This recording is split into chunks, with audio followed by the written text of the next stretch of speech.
entrevista más de Mujeres en la Escena Contemporánea y hoy tengo el gusto de presentarles a Irene Martínez Ríos.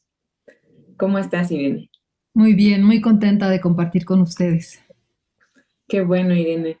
Bueno, como primer punto, quisiera cambiar un poquito la introducción. Eh, ¿Qué es para ti la danza? Pues en este momento es mi vida entera, ¿no? La mejor forma que he encontrado para expresar, para comunicar, para pensar, para comprender. Perfecto. Y yo no quise leer como tu recorrido, tu carrera profesional, porque me encantaría que nos contaras cómo ha sido para ti, pues el haber llegado hasta Alemania, el hacer lo que sigues haciendo y mantenerte activa en todo el tiempo. Y quisiera que nos contaras cómo es que descubres en ti el movimiento de tu cuerpo, cómo te construiste como una bailarina. Pues yo desde que me acuerdo, y además también mis papás lo comentaban, mi hermana también lo comenta, que yo siempre estaba bailando, ¿no? Siempre estaba en movimiento. Pero era una niña muy tímida y soy una adulta muy tímida también. Pero cuando bailaba todo era perfecto, ¿no? Y además vengo de una familia mexicana, ¿no? Mi mamá, mis tías, en las que bailar era parte de la vida, ¿no? Todas las fiestas familiares tenían que ver con bailar. Curiosamente, los hombres, mi papá y mis tíos, no bailaban mucho. Entonces eran fiestas donde estaban varias mujeres muy hermosas, así mexicanas, de pelo chino y largo, y muchos niños bailando alrededor. Entonces, para mí bailar siempre fue, además en esos momentos no tenía timidez, ¿no? Podía hacer locuras y era muy feliz y sentía que comunicaba. Y aún hoy en día, después de tantos años, lo más importante para mí del movimiento es esa sensación de plenitud que me da, ¿no? De no diría felicidad, porque por ejemplo en estos tiempos ha habido momentos que no han sido exactamente de felicidad, pero esta sensación de plenitud en el movimiento siempre la tengo, ¿no? Y después de bailar a nivel familiar, pues mi mamá me llevó a una escuelita de danza, pero una de estas escuelitas, ¿no? Donde no hay una formación profesional. Y llegué a la danza profesional ya más tarde, ya tenía yo 16 años. Y pues fue empezar un camino que no ha parado de ninguna manera. ¿Por dónde, o sea, no tuviste ningún ejemplo, por ejemplo, de tu mamá o tu papá que fueran bailarines? No, no, no, eso inclusive no, como no cabía pensar que era una profesión a nivel familiar, ¿no? Mi papá fue muy amoroso, mi papá tuvo una educación autodidacta de letras muy bella, muy potente, ¿no? Leyó mucho en bibliotecas y después de adulto también ya se mantuvo leyendo siempre. Y le gustaba mucho compartir sus lecturas con nosotros a la hora de la cena. Entonces, a cambio de que no tuve como la posibilidad de concebir la danza a nivel profesional o de conocerla, ya la vi, me acuerdo que la primera vez que vi danza ya en Bellas Artes fue en el 68, ¿no? Que hubo un movimiento cultural muy bueno y allí ya me pude acercar. Pero a cambio de que no tuve eso, tuve este acercamiento con las letras, ¿no? Que es otra manera de construir la sensibilidad y de además de comprender también la narrativa, ¿no? La narrativa que pues ni siquiera diría yo ficción, ¿no? Porque me gusta mucho esta idea de Ernesto Sábato que decía que no son historias reales, pero son verdaderas. Claro. Y luego fue, pero primero quisiera preguntar, ¿a los cuántos años es ideal entrar a una escuela de danza? Y si tú elegiste el camino luego de la danza contemporánea o fuiste primero por el clásico. Bueno, cuando yo empecé a estudiar danza no había una carrera de danza contemporánea y la admisión en la escuela era de 8 a 12 años. pero a mí casualmente me admitieron, ¿no? Y era la carrera de bailarín de concierto. Mm. Y no fui a la danza contemporánea porque no la conocía, pero de niña siempre había tenido el problema familiar de que no me gustaba ni vestirme ni usar zapatos, ¿no? Entonces en casa siempre tenía ropa interior y andaba descalza. Entonces cuando yo vi la danza contemporánea, que nada más se usaba leotardo y descalzos, pensé, eso es para mí, Lo mío. aquí soy. Y además, por supuesto, que me encantó la expresión. Además, estamos hablando de unos años que eran muy contestatarios, ¿no? Como era Claro. buscar siempre algo diferente al establecimiento. Y esto me ofrecía la danza contemporánea, ¿no? La posibilidad de hacerme preguntas, de encontrar vías diferentes a lo que en ese momento era lo aceptable, lo que no se cuestionaba. Claro. Y luego, ¿cómo fue tu camino hacia Alemania? Porque para todos es como, bueno, no para todos, no generalizo, pero para muchos cuando empezamos a estudiar una carrera artística, pensamos que irnos al extranjero es como lo mejor que nos puede pasar, ¿no? Y pues también te encuentras con ciertos límites, ¿no? Ciertas barreras ya que estás allá y supongo que tú las viviste. ¿Nos puedes contar un poquito, primero, cómo llegas para llegar a ese punto de irte al extranjero, cómo lo decides, te dan una beca, te apoyan tus padres? No, bueno, yo digamos que después de la Academia de la Danza Mexicana, no hice la carrera, más bien, eh, en un momento dado me corrieron de la escuela y empecé a estudiar con lo que en ese momento era Ballet Independiente de México y ahí empecé a bailar. Y bueno, en la etapa en la que yo estuve ahí, ya había la separación de los directores y yo me seguí formando y empecé a bailar con la compañía que dirigían Gladiola Orozco, Michelle Descombey. Y lógicamente tener el contacto con el maestro, bueno, propiciaba una atracción hacia Europa. Y además yo tenía muchas ganas de viajar. Entonces, después de bailar unos 3 años ahí con Ballet Independiente, pues sin hablar otro idioma y sin tener la menor idea de a dónde iba, me subí a un avión y me fui. Junté dinero, me subí a un avión y me fui. Y bueno, eran los setentas, ¿no? El último año de los setentas, pero era una época maravillosa. Estamos hablando de que todavía había un bloque comunista, ¿no? Y que Europa todavía no estaba muy restringida y de alguna manera era como un ambiente muy fácil.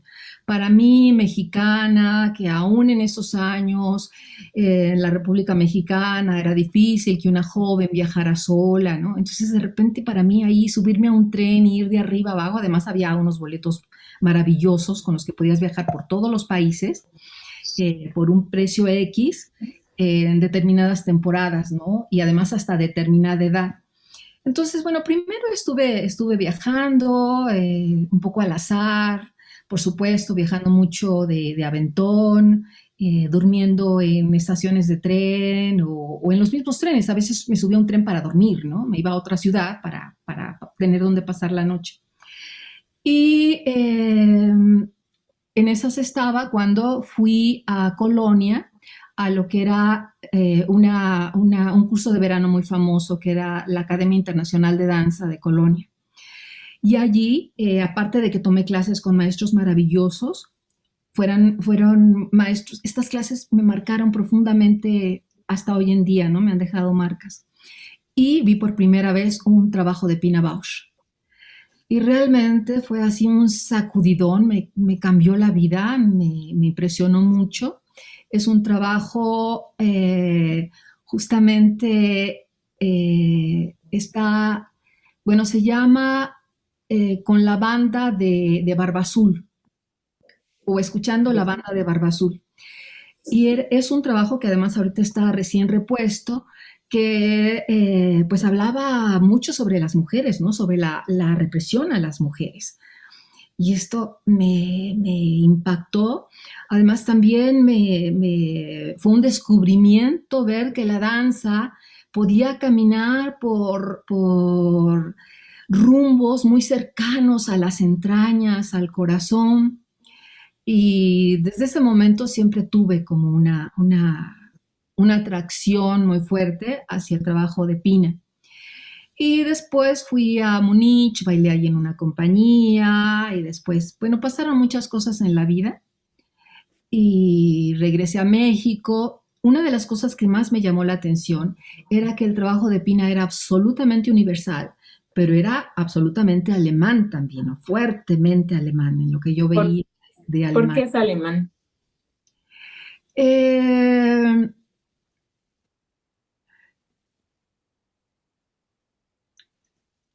yo creo que se deja tocar por muchas características de la cultura alemana y específicamente de la cultura alemana posguerra, ¿no? Ok.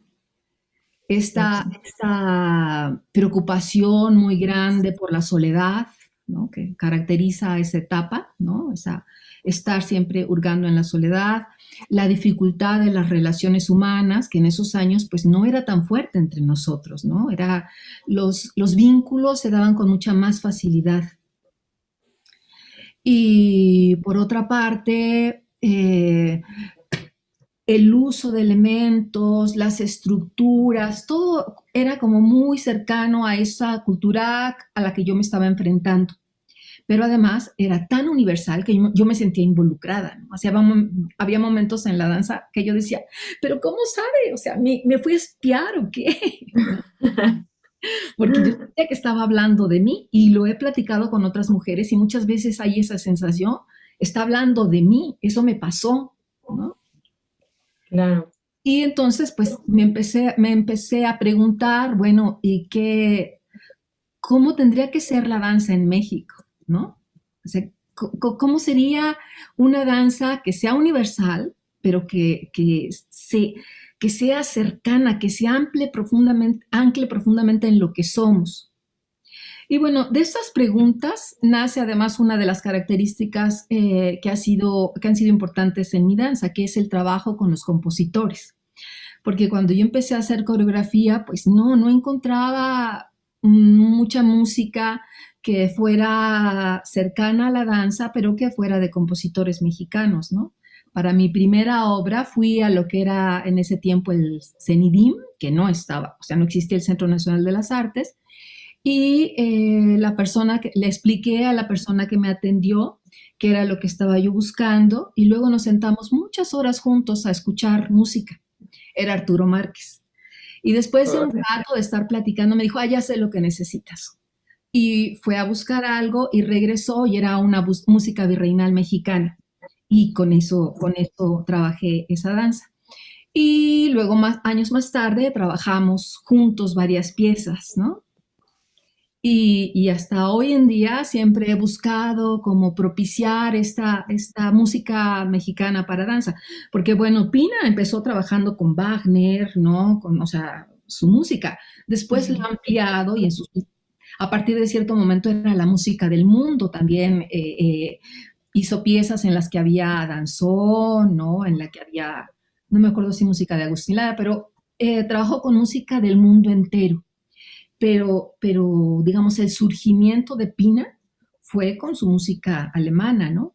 Alemana y después fue abriendo allí porque uno de sus trabajos más importantes fue la consagración de la primavera, pero eso ya fue como, me parece que como 4 años más después, digamos, del inicio de lo que fue su lenguaje.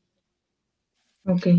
Y entonces esta atracción por Pina me hacía mucho ver a mi país, ¿no? Y tratar de entenderlo. Porque bueno, creo que en ese tiempo y hoy en día, por ejemplo, para los adolescentes no tienen ni siquiera noción de qué puede ser su país, ¿no? O sea, aparte de los tacos, pero siempre las imágenes publicitarias, ¿no? Los ideales, pues no son exactamente cercanos. Hoy en día, ¿no? Hay preguntas acerca de la imagen, de la presencia, pero en ese tiempo no había nada, ¿no? Claro. Me gustaría regresarme un poquito, Irene, para presumirte un poco eh, que lo que leí que fuiste asistente de Pina Bausch. ¿Nos puedes platicar un poquito sobre esa experiencia, cómo conociste a Pina? Bueno, yo ya la conocía porque yo anduve rondando cerca de Wuppertal en varias ocasiones en los años que estuve en Europa. Creo que en el 85 hice una audición de 200 bailarinas y escogió a 5 bailarinas para que se quedaran una semana. Y entre esas 5 estaba yo. Y ya me quedé una semana, al final no me eligió y poco después regresé a México. Y en el 94 hice una pieza dedicada a ella. Y a partir de esa pieza, en el Instituto Goethe me informaron que Pina venía ese año a México y que dado que era interesante para mí, que si quería ser su anfitriona. Y por supuesto que quise, ¿no? Por supuesto que quería. Y la acompañé y además le enseñé las cosas que a mí me gustaban de México, que a ella también le gustaron mucho. Y la acompañé 2 semanas, una en la Ciudad de México y una semana en Guanajuato, Guanajuato. Perdón, Irene, ¿y cómo te comunicabas con ella? ¿Ya habías aprendido alemán? Fíjate que esa es la maravilla de la gente de danza. Yo con trabajos puedo con la lengua de Castilla, pero puedo comunicar bien en otras, ¿no? O sea, con poquito alemán que tenía Ok. yo, con eso me defendía. Y ella también tenía, perdón, esta capacidad pues somos gente de movimiento, ¿no? Claro. Y, pero bueno, sí, la idea era que la acompañara a alguien que hablara alemán y lo que mis recursos eran suficientes como para mostrarle las cosas de México que me gustaban, para acompañarla, para resolver algunas cosas en el teatro, aunque había otros traductores, ¿no? Específicos para diferentes cosas. Y antes de que se fuera, le comenté que para mí era muy importante el trabajo, que tenía ganas de conocerlo más a fondo. Y ella después me mandó una carta para solicitar una beca de la UNESCO. En esos años era una beca maravillosa que era para hacer residencias en Alemania. De hecho, otros coreógrafos la tuvieron, ¿no? La tuvo Marco Antonio Silva, no recuerdo quién es más, pero varios coreógrafos la tuvieron. Y con esa beca yo me fui 3 meses a Alemania como huésped, ¿no? Como huésped de la compañía, observadora, digamos. Pero apenas tenía un mes cuando Pina me dijo que ya no podía ver ensayos porque iba a empezar una nueva pieza y no quería no le gustaba a ella tener observadores porque inhibían mucho el proceso natural del trabajo. Es un trabajo perdón, un trabajo donde se exploraba profundamente, ¿no? Entonces, bueno, yo entré en crisis, el Instituto Goethe me arregló papeles y itinerarios para que fuera a ver otras compañías, pero a mí la verdad no me interesaba nada. Y pues me fui a meter a los ensayos, ¿no? Con esa actitud así que yo no estoy aquí, a mí nadie me ve, pero me fui a meter a los ensayos. Y después de 3 días que había yo estado en los ensayos, Pina me dijo que quería hablar conmigo. Y yo pensé que me iba a decir que yo ya sabía que no podía estar en los ensayos y que estuviera cuidado, pero yo decía, bueno, de todas maneras ya estuve en 3. Y después de una función platicamos y me dijo, mira, he estado observándote y creo que no alteras el ambiente del ensayo, creo que eh, comprendes lo que es el trabajo y yo ahorita necesito un apoyo. Necesito un asistente porque mi otro asistente, que era Jan Minari, uno de los bailarines más importantes de la compañía, está también en escena. Y necesito a alguien que esté afuera. ¿Te gustaría? Y por supuesto que sí. Eso fue, me lo dijo un jueves, me parece, y el martes estábamos volando a Los Ángeles porque la nueva pieza era en coproducción con Los Ángeles. Y estuve, yo creo que fue como hasta junio. Bueno, estuvimos 3 semanas en Los Ángeles, después regresamos a Wuppertal y en junio regresé a México. Y tenía poquito tiempo de haber regresado a México cuando me llamaron de Wuppertal y me dijeron que Pina tenía interés en que asistiera a la próxima pieza. Y por supuesto que quise, y por supuesto que le hice. Y así estuve yendo y viniendo durante 6 años. Qué Todas las, emoción. todas las piezas que él asistí fueron coproducciones con otros países. Muy bien, Irene, pues suena eso como a un sueño.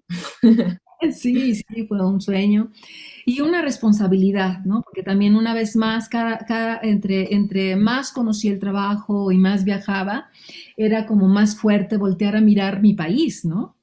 Yo, por ejemplo, pienso que los bailarines de la compañía son extraordinarios, son maravillosos, pero yo me pregunto, si esos bailarines tuvieran que vivir lo que vive un bailarín en México, ¿podrían continuar? ¿No? Tendrían esta potencia que tienen los bailarines en México de ir verdaderamente, no es ni siquiera viento y marea, sino es de verdad el mundo entero en contra veces, ¿no? Sí, sí, sí.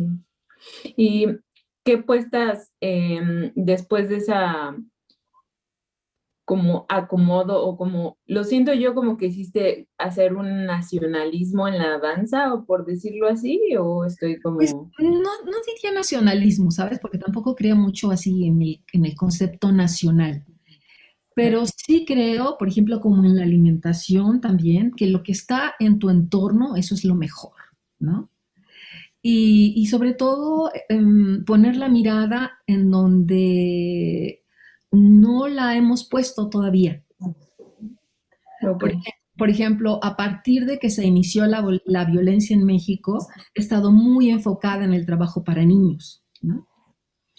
Y pues realmente, aunque yo he estado ligada a la educación y específicamente a la educación preescolar toda la vida, de todas maneras, ya a través de la danza y como con esta intensidad, con el foco muy claro, pues ha sido un descubrimiento, ¿no? Un descubrimiento y darme cuenta que para empezar los niños son el público ideal de la danza, porque ellos también todavía se comunican mucho a través de la corporalidad y leen, ¿no? Todavía hay conceptos que no entienden, pero ellos leen el cuerpo y además no los engañamos, ¿no? A un niño puedes estar radiosísima y decir, ay, ¿qué te pasa, mi amor? Y se asustan, ¿no? Porque ellos saben que estás radiosísima. Y con la danza, pues es parte de su lenguaje todavía, ¿no? Y hay posibilidades de acercarse de una manera muy natural. ¿No? Y pues creo que en México todavía tenemos un largo camino que recorrer con el arte en general, en todos los aspectos, con el arte hacia las infancias y también con las infancias ejerciendo el arte, ¿no? sí. ¿Y cómo ves el apoyo, por decirlo así, federal en cuanto a la educación pedagógica relacionada a las artes? ¿Está estancado, avanzado? Yo creo que hay ahorita movimientos muy fuertes, ¿no? Movimientos gremiales muy fuertes para encontrar otras condiciones del arte para niños. Pero de todas maneras, yo creo que para empezar, esta cuestión que no nos planteamos quiénes somos, qué es nuestro país, cómo tendrían que ser las cosas, ¿no? Por ejemplo, en un país donde hay tanto sol, las áreas escolares son súper encerradas. Y ahorita, por ejemplo, con la pandemia hemos visto, incluso ya hay países que lo están haciendo, que tienen aulas al aire libre porque son mucho menos peligrosas, ¿no? Y digamos que todo el concepto escolar, pues no es cercano a las artes, ¿no? No ofrece las posibilidades. Y además se han cerrado, porque yo todavía, o sea, en la escuela yo cantaba todos los días, ¿no? O sea, cantar era parte de la vida y se ha perdido.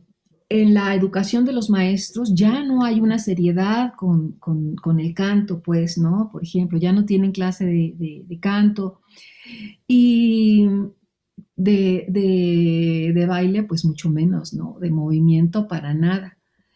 Se cancelaron estos festivales escolares de fin de año y de Día de las Madres porque implicaban gastos muy fuertes y había pérdidas, ¿no? A veces era tanta la concentración en el ensayo que se perdía tiempo de las cuestiones académicas, pero no se trataba de cancelarlos, se trataba de modificarlos, de encontrar nuevas formas más creativas que no implicaran cuestiones económicas, que se pudieran ligar con el conocimiento académico.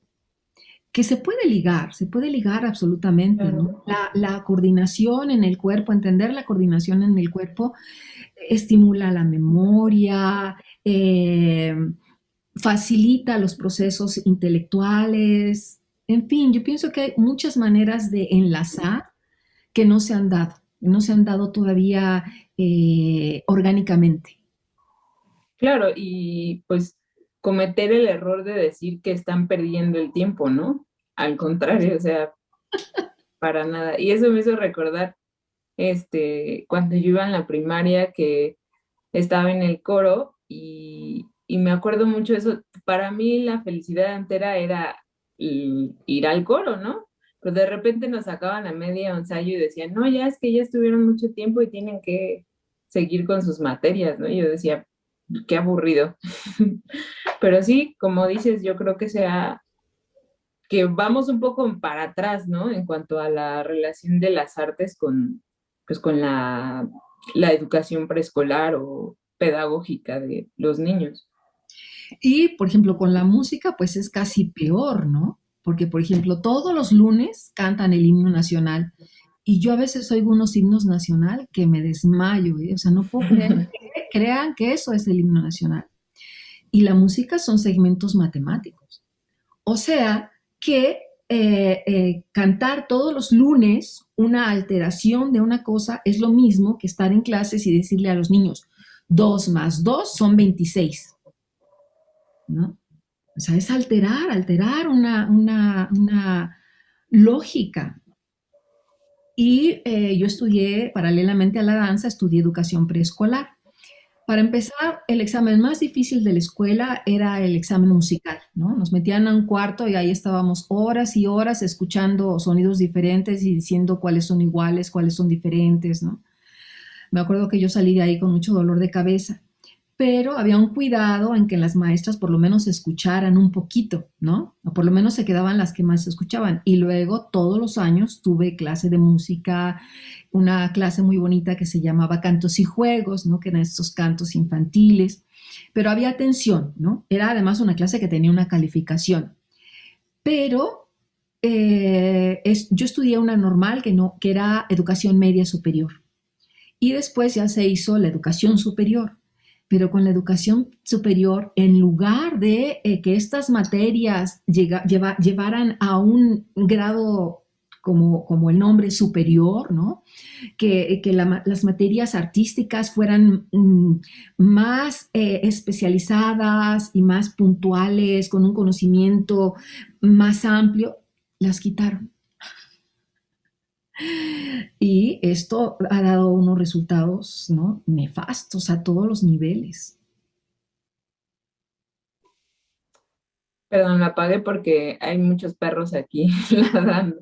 Este, sí, sí, sí, yo creo que vamos, un poco en retroceso.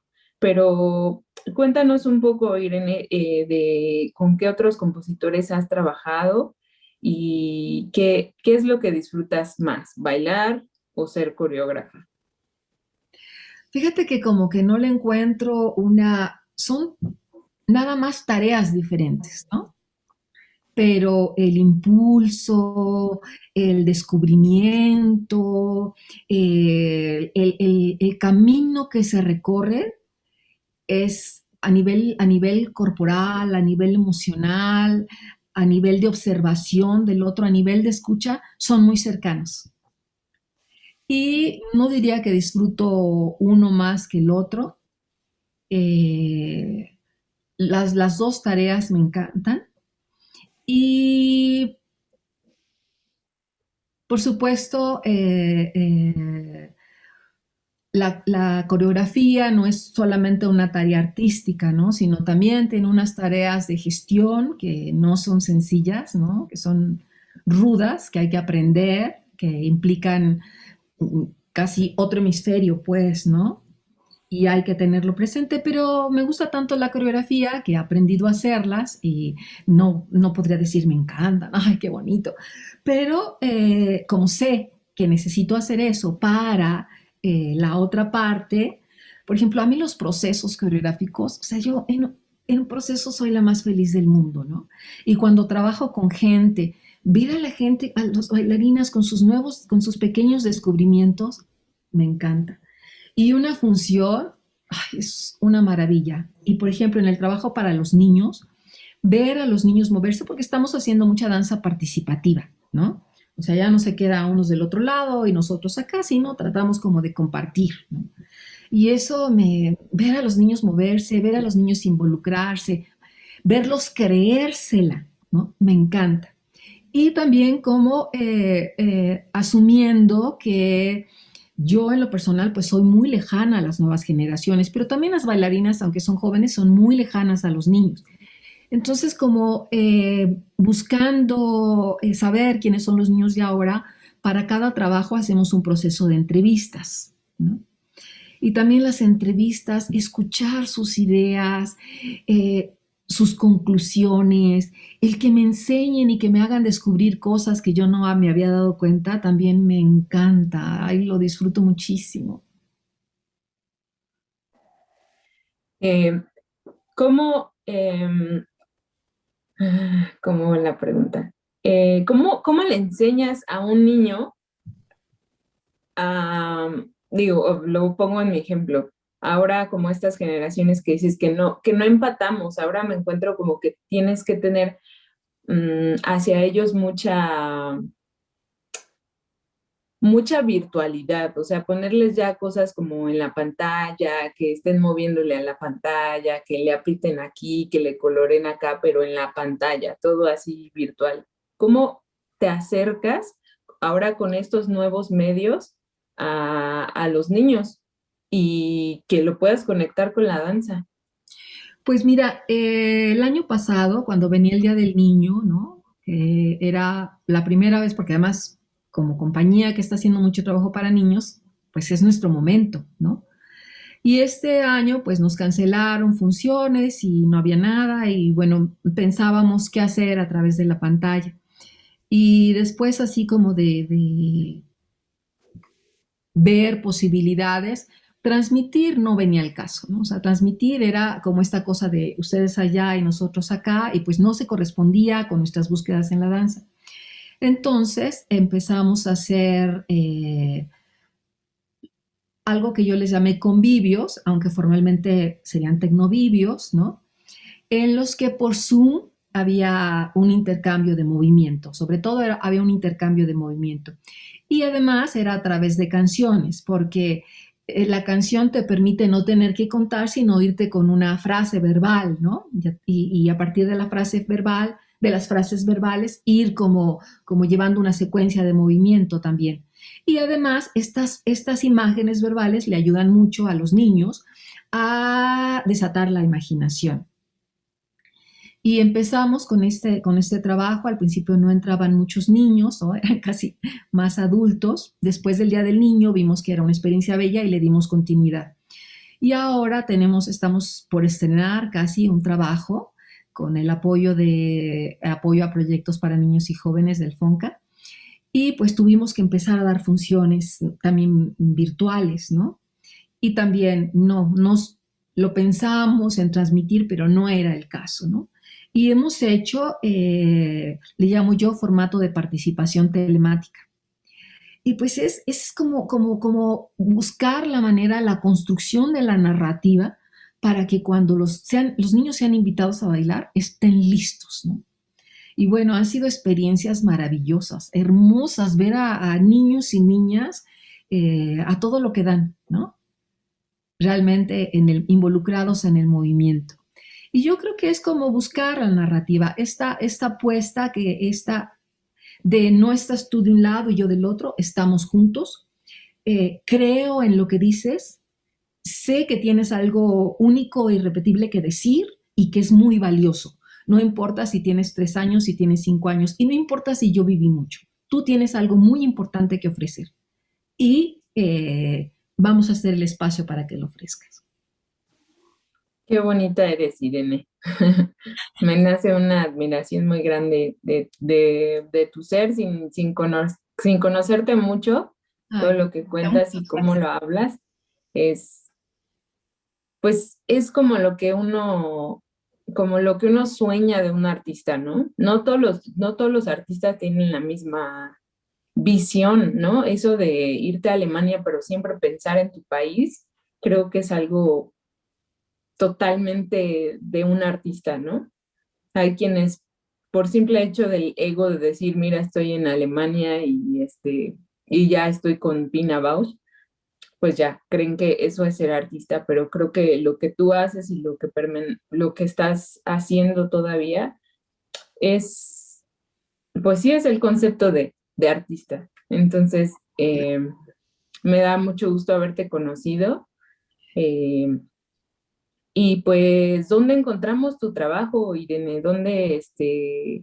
Bueno, aparte de Facebook, te encontramos como Irene Martínez Ríos, ¿no? Que por cierto, ayer fue tu cumpleaños y no sabía. ¿Cómo te la pasaste? Muy bien, muy contenta. Nada más quiero hacer un comentario que Sí, me gusta mucho ahorita se me fue el nombre del autor, pero que dice que no es que los artistas sean una forma especial de ser humano, sino que cada ser humano es una forma especial de artista, ¿no? O sea, yo sí creo, yo no creo mucho en el concepto de artista, más que como trabajador, ¿no? O sea, si ok, yo soy artista porque tengo que hacer el trabajo, pero sí creo en la sensibilidad de todos los seres humanos y en la capacidad de expresar de otras maneras, ¿no? Y digamos que mi sueño en la danza sería como la escritura, por ejemplo. Todos aprendemos a escribir. Unos van a ser escritores, unos nada más van a escribir recados, unos van a escribir cartas, unos nada más van a escribir Twitter, pero todos escriben. Y digamos, mi sueño en la danza sería que todos bailaran. Unos nos dedicábamos a compartir la danza con otros, a la enseñanza de la danza, digamos, a la danza profesional, pero que todos bailaran. claro. Y bueno, está mi Facebook de manera personal. Tenemos una página también de Facebook que es para los trabajos para niños, que es Las Nubes. Allí están todos los trabajos de niños y la página también de Facebook de Mandinga Mar, que son los trabajos en general.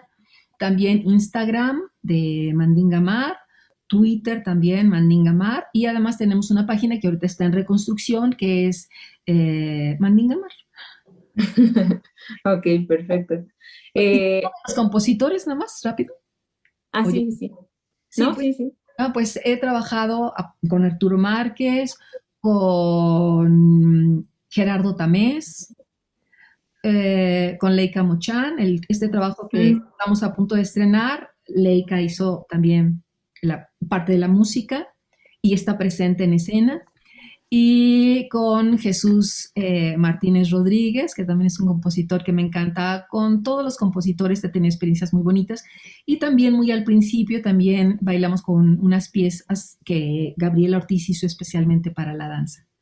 Y el trabajo con los compositores es maravilloso, ¿no? ¿Sabes? Es como ir a otro planeta. Y ir a otro planeta debe ser fascinante. ya lo creo. Y ¿Y cómo? encontrar las coyunturas, me ha Ujú. gustado mucho el seminario, ¿no? Y esto hablar del glosario, porque sí es verdad, ¿no? A veces se requiere casi de un glosario. Y no es, o sea, no es que sean maneras diferentes de abordar el arte, no, son maneras diferentes de abordar la vida. No es que decimos a ver cuál me gusta, ¿no? Sino que es el impulso vital de cada quien el que nos lleva al canto, a la composición, a la danza, ¿no? ¿Nunca te ha interesado no sé, como por ejemplo acercar a la gente de la calle que están en situación de calle a la danza?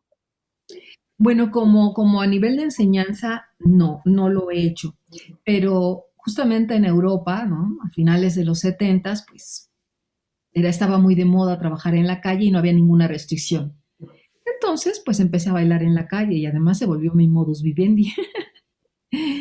Pero además fue un descubrimiento maravilloso. O sea, tener al público cara a cara me encantó, ¿no? Y además, esta evidencia de que si mi energía no estaba fluyendo, ni me pelaban, ¿no?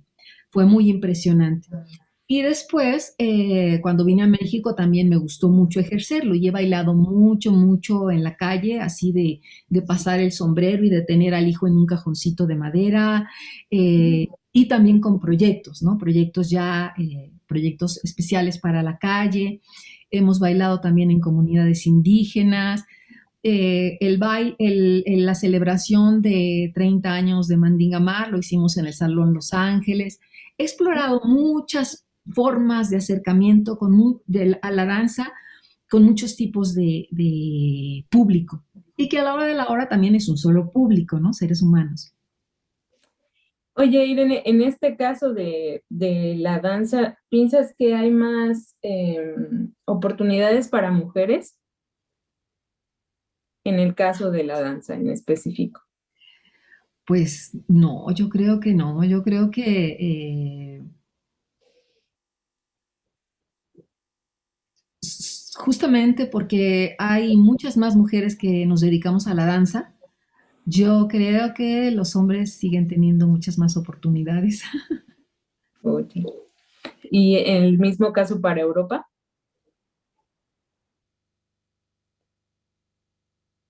Tal vez bueno, en Inglaterra ha habido en los últimos años un cuestionamiento hacia los recursos, ¿no? Que se les dan a coreógrafos hombres.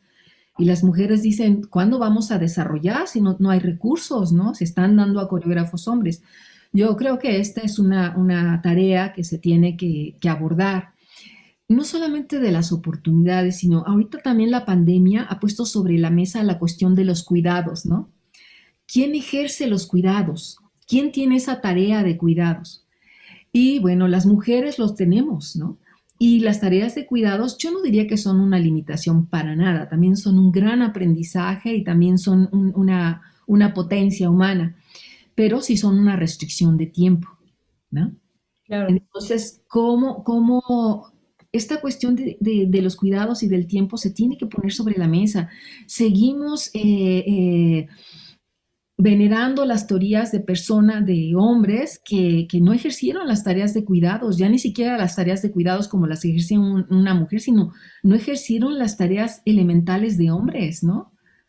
Entonces, pienso que más que pensar ahorita en oportunidades, ¿no? Y además también más que pensar en hombres y mujeres, pienso que tenemos que pensar en las tareas de cuidados, cómo las vamos intercambiando o cómo las podemos realizar para que ahí sí todos tengamos las mismas oportunidades. Pero yo ya no me refiero a las por oportunidades presupuestales o a los espacios de expresión, sino las oportunidades del día a día.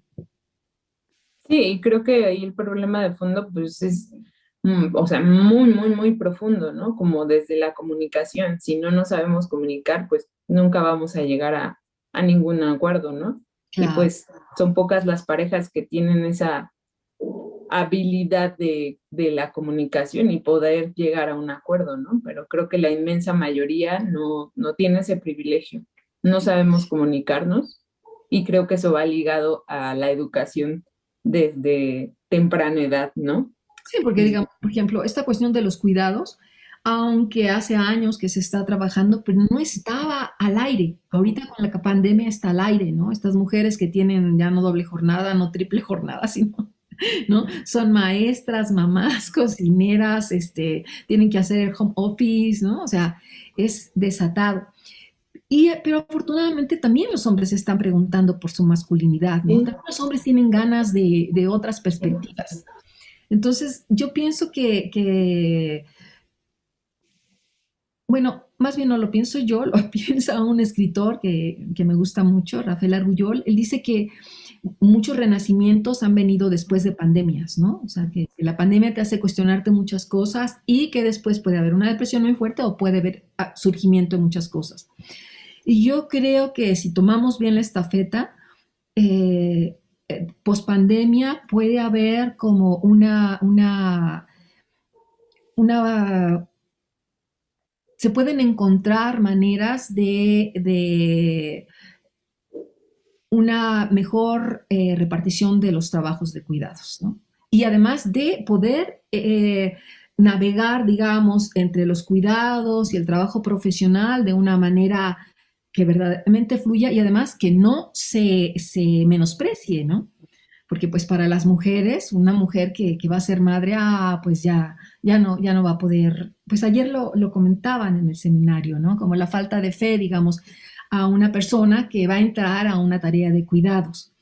Y pues todos tenemos que entrar en algún momento dado de la vida. Y no tendría que ser menor, al contrario, tendría que considerarse, va a aprender, se va a acercar más a las cuestiones esenciales de la humanidad, su expresión artística va a ser mucho más potente después. Claro. Tú eres madre, Irene. Sí, sí, ¿Cuántos hijos tengo tienes? dos hijos de mediana edad ya, bueno, uno joven y uno de mediana edad. ¿Y cómo te fue en eso de seguir bailando, haciendo tus proyectos, ser mamá, cocinar, bla, bla, bla? Pues en realidad no sé muy bien cómo me fue, ¿no? Pero lo hicimos, y digo lo hicimos porque pues no es una tarea que se pueda abordar sola, ¿no? Lo hicimos y me parece que de parte de los dos hubo también como una conciencia muy clara y una colaboración muy amorosa. Pues más todavía se suma la admiración hacia ti, Irene.